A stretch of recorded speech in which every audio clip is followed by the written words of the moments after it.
Hello students, कैसे हैं आप सभी। तो आज हम बात करने वाले हैं लघु हिमालय के। इससे पहले हम पढ़ चुके हैं ग्रेट हिमालय और ट्रांस हिमालय, दोनों को हम कंप्लीट कर चुके हैं। तो लघु हिमालय की सीरीज़ में आपकी एक पार्ट थर्ड होने वाला है और इसको अच्छे से करिए क्योंकि वीडियो के एंड में कुछ क्वेश्चंस भी हैं जो कि सभी एग्जाम्स के लिए इंपॉर्टेंट है, चाहे वो यूपी ट्रिपल एससी का एग्जाम्स हो, यूपीएससी का एग्जाम हो, पीसीएस का एग्जाम हो, एसएससी का एग्जाम हो या फिर आरआरबी एनटीपीसी रेलवे का एग्जाम हो। तो इन सभी के लिए ये वीडियो आपके लिए हेल्पफुल होने वाली है। आप सभी जो है पर्वत चोटियों को मैपिंग के थ्रू याद कर सकते हैं और किस स्टेट में कौन सी पड़ती है वो सभी आपको एकदम माइंड में छप जाएगा। इससे बाहर कुछ नहीं आने वाला है। तो बिना देरी किए चलो शुरू करते हैं आज का। ठीक है, तो चलो शुरू करते हैं। सबसे पहले आपको ये स्टेट दिख रहा होगा, तो ये है हमारा जम्मू कश्मीर। उसके जस्ट नीचे पड़ता है हमारा हिमाचल प्रदेश, उसके जस्ट नीचे पड़ता है हमारा उत्तराखंड और उसके जस्ट पास में पड़ता है हमारा एक कंट्री नेपाल, जो कि भारत से सटा हुआ है। ठीक है, तो ये मैपिंग आपको याद रख लेना। यानी कि जो हमारा लघु हिमालय है वो जम्मू कश्मीर, हिमाचल प्रदेश और उत्तराखंड और नेपाल से लगा हुआ है और इन राज्यों में फैला हुआ है। तो इसकी कुछ रेंज पड़ती है लघु हिमालय की, तो वो कौन कौन सी है चलो उसको जानते हैं। सबसे पहले रेंज आती है ये वाली। ठीक है, तो ये जम्मू कश्मीर में लोकेटेड है, तो इस रेंज को हम कहने वाले हैं पीर पांजाल रेंज। पीर पांजाल रेंज। ठीक है, नेक्स्ट बात करते हैं ये वाली रेंज। देखो ये ना हिमाचल प्रदेश और जम्मू कश्मीर दोनों राज्यों का हिस्सा है, यानी कि थोड़ी थोड़ी दोनों राज्यों में फैली हुई है। या तो ऑप्शन में हिमाचल प्रदेश आएगा या हिमाचल प्रदेश नहीं आया है तो जम्मू कश्मीर आएगा या फिर दोनों आएंगे। ठीक है, तो ये रेंज जो है इसका नाम जान लेते हैं। इस रेंज का नाम है धौलाधर पर्वत। धौलाधर पर्वत रेंज। ठीक है, तो मेनली है ना हिमाचल प्रदेश में ही लोकेटेड होती है। थोड़ा सा पार्ट इसका जम्मू कश्मीर में आता है, बट ऑप्शन में ज़्यादातर हिमाचल प्रदेश ही दिया रहता है, तो आप हिमाचल प्रदेश ही इसको देख सकते हो। उसके बाद हम बात करते हैं उत्तराखंड की। इस रेंज का क्या नाम है। तो उत्तराखंड में फैली ये रेंज है, इस पर कुछ चोटीज पाई जाती हैं। जैसे एक चोटी इधर पाई जाती है, एक इधर और एक इधर। ठीक है, तो पहली चोटी का नाम है नाग टिब्बा। ठीक है, दूसरी जो सेकंड वाली चोटी है इसका नाम है मसूरी रेंज। ठीक है, और जो ये लास्ट में पड़ती है इसका नाम है कुमाऊं रेंज। कुमायूं रेंज।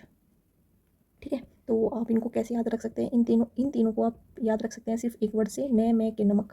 ठीक है, जो खाने में डलता है उस वाले नमक से आप याद कर सकते हैं। आपको सीरीज भी याद हो जाएगी कि पहले नाग डिब्बा आता है, न से नाग डिब्बा बन जाएगा, मैं से मसूरी रेंज बन जाएगा और कैसे कुमायूं रेंज बन जाएगा। तो आपको सीरीज भी याद हो गई और उत्तराखंड में ये हैगा, ये भी याद हो गया।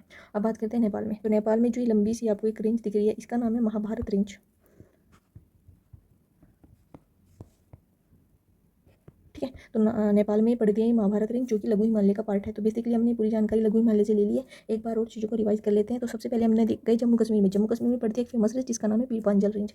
उसके बाद हम गए हिमाचल प्रदेश में। हिमाचल प्रदेश में पड़ती है धौलाधर पर्वत रेंज, जो कि थोड़ा सा भाग इसका जम्मू कश्मीर में आ जाता है, मेनली हिमाचल प्रदेश की ही रेंज है। उसके बाद बात करते हैं नाग टिब्बा, मसूरी और कुमायूं रेंज, जो कि उत्तराखंड में पड़ती है। और मसूरी तो सब लोग घूमने ही जाते होंगे तो सबको पता होगा, ये उत्तराखंड में पड़ती है। कुमायूं रेंज और नाग टिब्बा और मसूरी, इन तीनों को याद रखने की ट्रिक है नमक। उसके बाद हमने देखा ये लंबी सी रेंज जो कि पड़ती है हमारी महाभारत रेंज और नेपाल में ये पड़ती है। ठीक है, तो चीज़ें आपको आई क्लियर होगी। तो लघु हिमालय से संबंधित ये सभी रेंज है जो को, तो सभी को ये चीज़ें कंफर्म हो गई होगी, हर एक की लोकेशन आपको पता लग गई होगी। तो अब चलो कुछ क्वेश्चन देख लेते हैं कि इससे क्या क्वेश्चन आए हैं। हाँ जी, तो देखिए पहला क्वेश्चन आपकी स्क्रीन पर है, तो उसको पढ़ते हैं। पीरपांचल श्रेणी किस राज्य केंद्र शासित प्रदेश में स्थित है। ठीक है, तो हमें देखना है पीरपांचल जो श्रेणी है वो किस राज्य या फिर किस केंद्र शासित प्रदेश में स्थित है। तो ये एसएससी सीजीएल 2021 का क्वेश्चन है। चलो इसको सोल्व करते हैं। पीरपांचल श्रेणी हम पढ़ चुके हैं, तो क्या ये हिमाचल प्रदेश में है, या ये उत्तराखंड में है, या ये जम्मू कश्मीर में है, क्या अरुणाचल प्रदेश में। अरुणाचल प्रदेश में तो देखो नहीं है। ठीक है, उत्तराखंड में भी नहीं है, हिमाचल प्रदेश में भी नहीं है। तो पीरपांचल श्रेणी हमने पढ़ी थी जम्मू कश्मीर में, तो ऑप्शन सी इसका सही आंसर हो जाएगा। उसके बाद नेक्स्ट क्वेश्चन पर देखते हैं कि जो धौलाधार है। एक देखना धौला, एक बात मैं आपको बता दूँ, आप कन्फ्यूज़न ना होना। एक है धौलागिरी पर्वत जिसको हमने कल पढ़ लिया था, ये नेपाल में स्थित है। ठीक है, ठीक है, ये जो गिरी वाला कॉन्सेप्ट है वो नेपाल से जुड़ा हुआ और जो धार वाला कॉन्सेप्ट है वो हमारा भारत से जुड़ा हुआ है।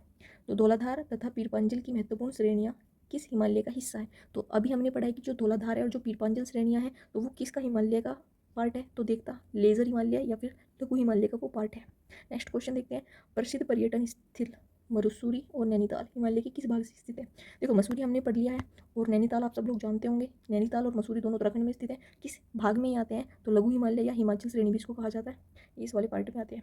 नेक्स्ट अगला क्वेश्चन देखते हैं। हिमाचल प्रदेश में स्थित वह प्रसिद्ध श्रेणी कौन सी है जिसे धौलाधार के नाम से भी जाना जाता है। तो वो कौन सी प्रसिद्ध श्रेणी है जिसे धौलाधार के नाम से भी जाना जाता है, यूपी ट्रिपल एसटी का ये क्वेश्चन है। तो धौलाधार किससे रिलेटेड है, लघु हिमालय से, ये हमने पढ़ लिया है। तो ये थे कुछ क्वेश्चन जो कि उम्मीद है आपने सारे सही किए होंगे। तो अभी क्या करना है आपको, एक बार और वीडियो देखनी है, रिवाइज करना है, क्योंकि ज़्यादा बड़ी वीडियो नहीं होती है, 4-5 मिनट की मुश्किल से होती है, तो ज़्यादा टाइम भी आपका वेस्ट नहीं होता। तो हिमालय के आपको तीनों पार्ट दोबारा से देखने हैं और मतलब एक क्विज़ की तरह देख लेना, जैसे आप रील्स स्क्रॉल करते हैं। तो अगर आपको वीडियो अच्छी लगी हो तो लाइक एंड शेयर करना, और नेक्स्ट टॉपिक आप कमेंट करके बता सकते हो किस पर आपको वीडियो चाहिए।